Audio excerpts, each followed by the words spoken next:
this is very strange. This is like going back to when I was 20 and didn't look all nearly as good. I don't like seeing you. Yeah, I love you.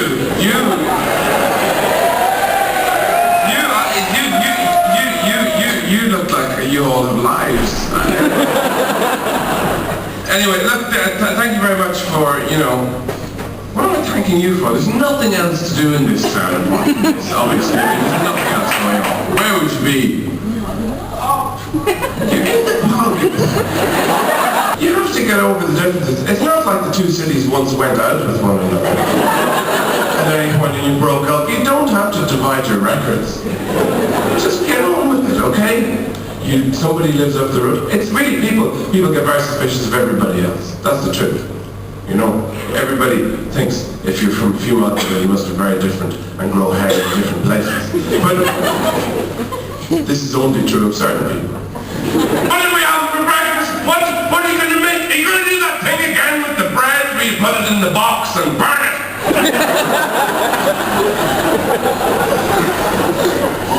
People live on drama in Ireland as a food.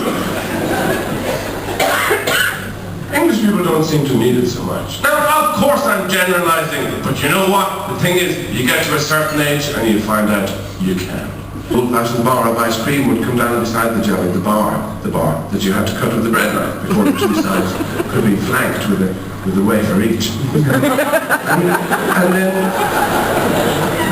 you would excitedly move your chair in so you could plunge your spoon in and winkle out that first divot of black shining jelly. And then the cage would come down!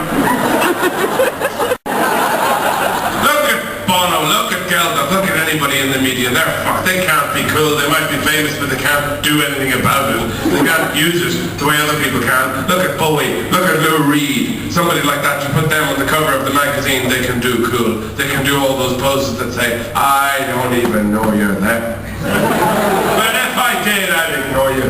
I'm having people flown in from other galaxies right now just to come and scratch me. You can't do it if you're Irish because of the face. The face looks like it's being told two very important pieces of information at the same time.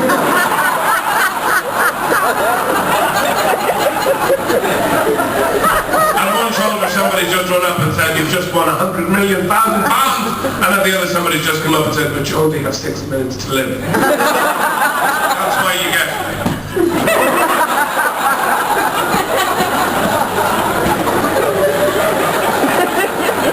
a type of man that has soft, rounded features, which suggests a rounded, sensitive personality, good for coping with all sorts of situations and generally being a useful human being. And then there's a more masculine variety with a stronger jawline and smaller eyes.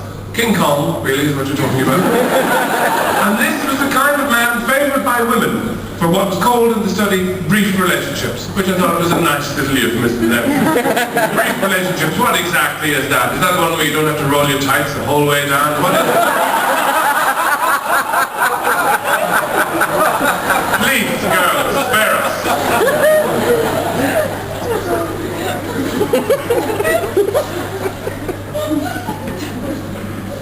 So much is unspoken about all of this. Still, it's fairly absurd when you consider that humanity has been around this long and it is still all but impossible to have an intelligent conversation with another person who it might be relevant to about menstruation. Now, obviously it's difficult, more difficult being a woman, physiologically. If you're born female, you're an infant, you grow up, you're a child, you develop breasts, you menstruate, then you get to an age where you can give birth. You have a child. The child eats you. You have more children. You get tired. It takes a while teaching the child not to run between parked cars and all that sort of thing. And when you're just about ready to have a sit down and a cup of tea after about 20 years, there's the change. The female body is an opera where the masks keep falling to the floor all the time, saying, who am I don't know, watch out, I'm fucking nuts. With men, you're born, you have one finger up your nose and the other hand on your dick, and you get taller, and that is it. That's cheap joke. Where do you live? What do you do? Aintree, and you make the photos. Potatoes? Photos? Photographs of potatoes. You live in Aintree and you make photographs of potatoes. It's so much easier than making potatoes out of photographs. But you know when you wake up on Monday morning and there are hundreds and hundreds and hundreds and hundreds of potatoes. And you've got one unreliable flash left.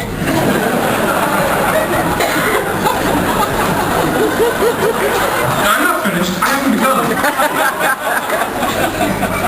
And the potatoes have been left by this particular guy who's very, very touchy. And you're in debt. You need that money. And you're looking at this camera. And it's raining outside. And you know that these particular potatoes, because they're Prince Edward's, are very temperamental and and he wants them done from a particular angle. And you know, as a professional, that they look bad from that angle. But that's what he wants. And you will be disappointed with the results. And your job is to take 789 pictures of the potatoes with this unreliable flash while smiling, because he won't go away. And give them to him. The transparencies, obviously, you know, just the Polaroids, without just picking out the best ones. And get the money. And your left leg is on fire.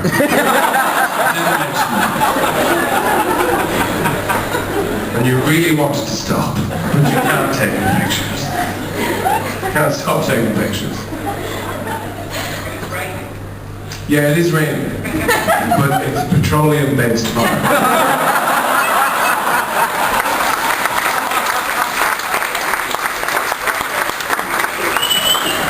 And it's windy. Anyway, yeah, I'm tired. But you know, and so it's a very strange thing as well, because you don't, you never like you would imagine, you know, because generally what happens is that everybody, the way we envisage it is always so stupid, you know, it's always so windswept and dramatically lit. It's not like that, because what happens is you meet the person you want to be with, and you know it's them because you exchange a look together that can't happen in any other point in the grid of time and space. You exchange a look that isn't about lust or fleeting comfort from alienation that surrounds you. It's just a kind of openness. And it's generally in some shitty room where they have all their stuff. Or you have all your stuff, because that's the point in your life where you're at, where you have all your shit in one room. It's lit by candlelight, because it's cheap. And you look at one another and you see that openness or that possibility, that gleam of possibility into otherness that exists between you. And it must admit, and you see that candlelight trembling on somebody's shoulders in roseate light, and then the cage comes down!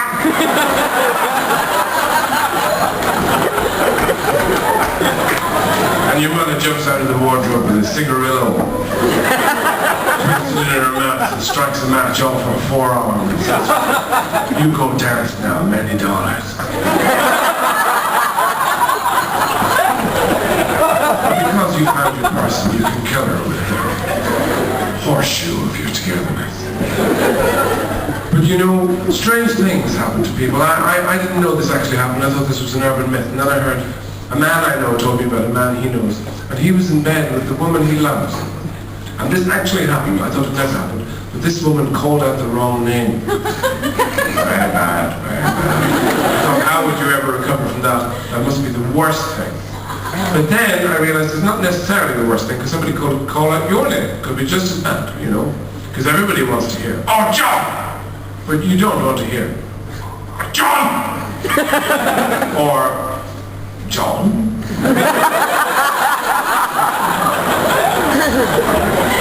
Or, the worst part, comforting, "No, John." Thank you very much for coming.